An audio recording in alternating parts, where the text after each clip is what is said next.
Hey, welcome to Living the Denver Boulder Lifestyle. My name is Rachel Kennedy, and if you're new to the channel, we go over everything that you need to know when thinking about moving to the Denver Boulder area. So today I'm going to be going over the top 5 neighborhoods in Boulder proper.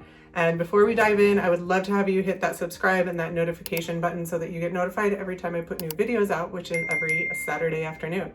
All right, let's get started. All right, so before we get started into the top 5 neighborhoods of the Boulder area, I would love to remind you that I am a licensed broker here in the state of Colorado.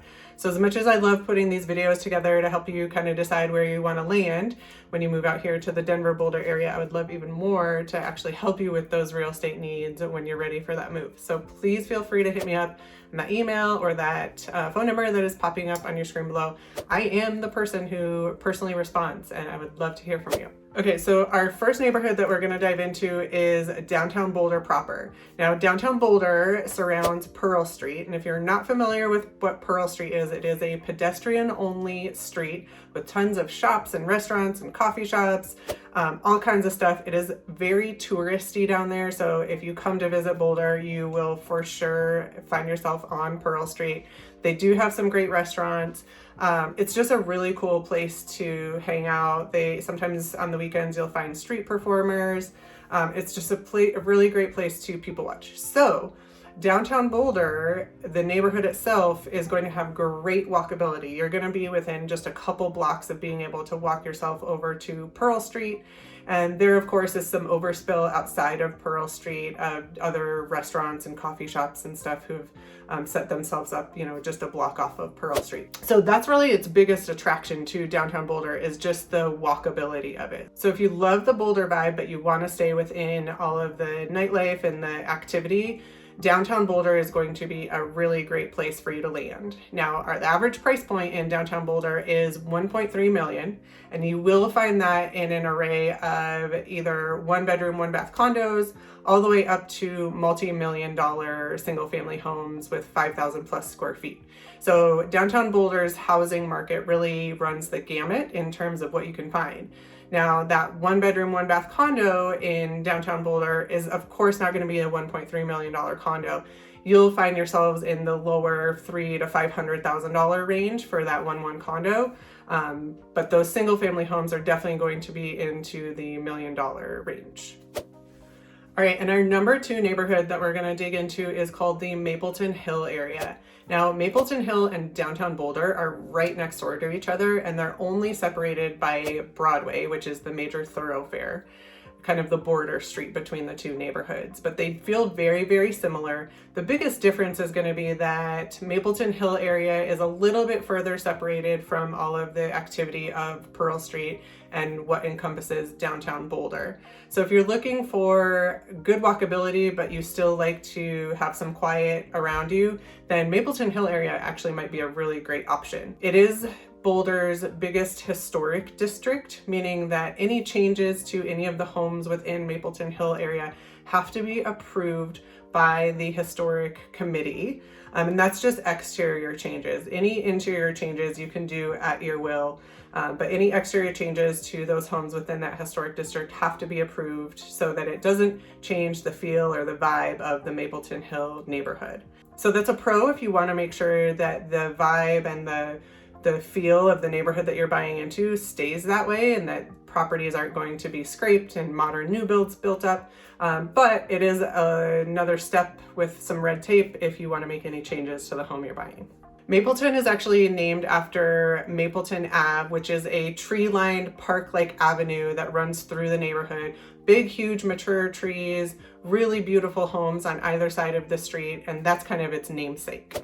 So those living in Mapleton have really landed there because they love the walkability, but they also want a little bit of quiet separateness from downtown Boulder.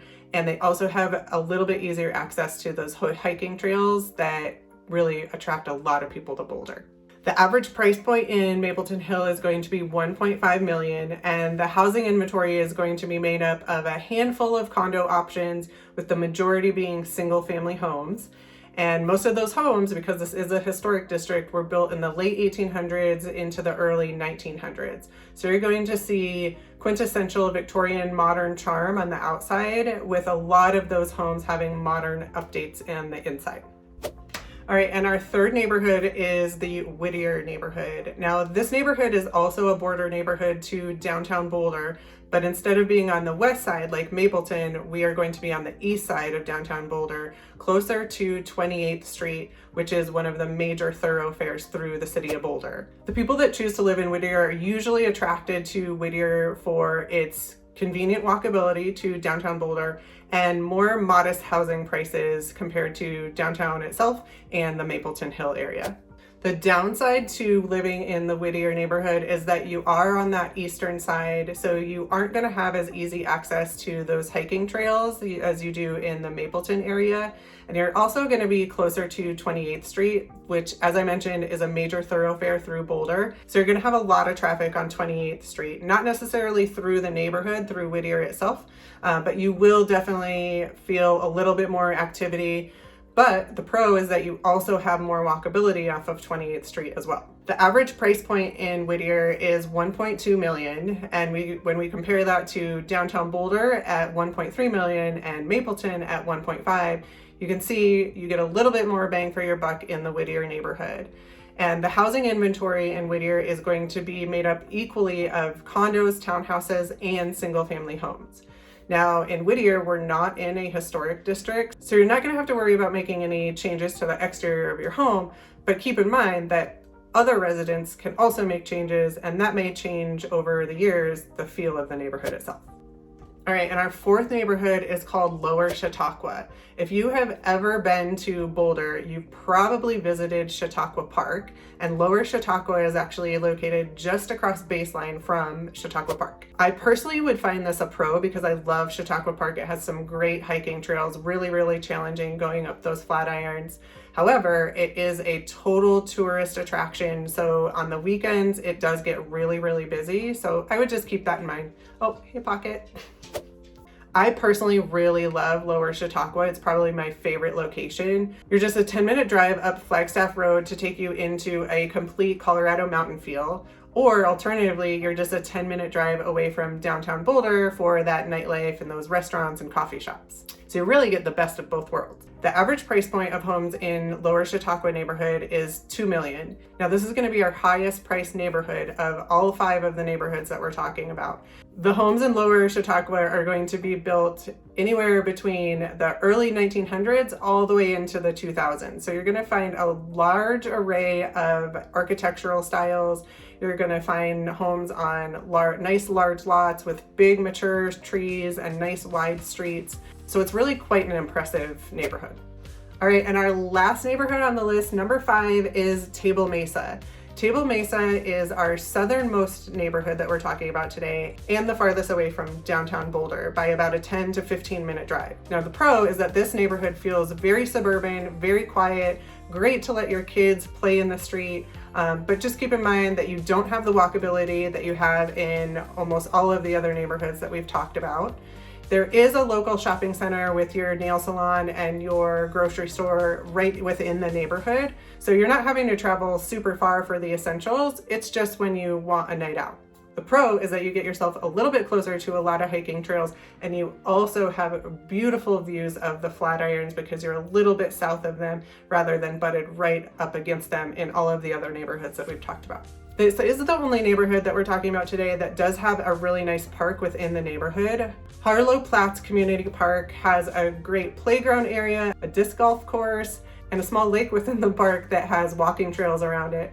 So great amenities within the neighborhood, just a little bit more of a suburban feel than any of the other neighborhoods that we've talked about.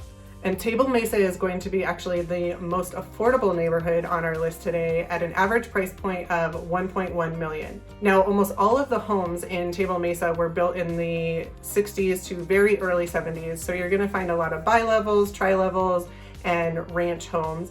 The pro is that there is going to be a sprinkling of some really cool mid-century modern architecture that you can find within the neighborhood. And as you travel out of Table Mesa into the foothills, the homes get a little bit more grand on larger lots. All right, that encompasses the top 5 neighborhoods in Boulder, Colorado. I hope this was helpful and I would love to hear from you.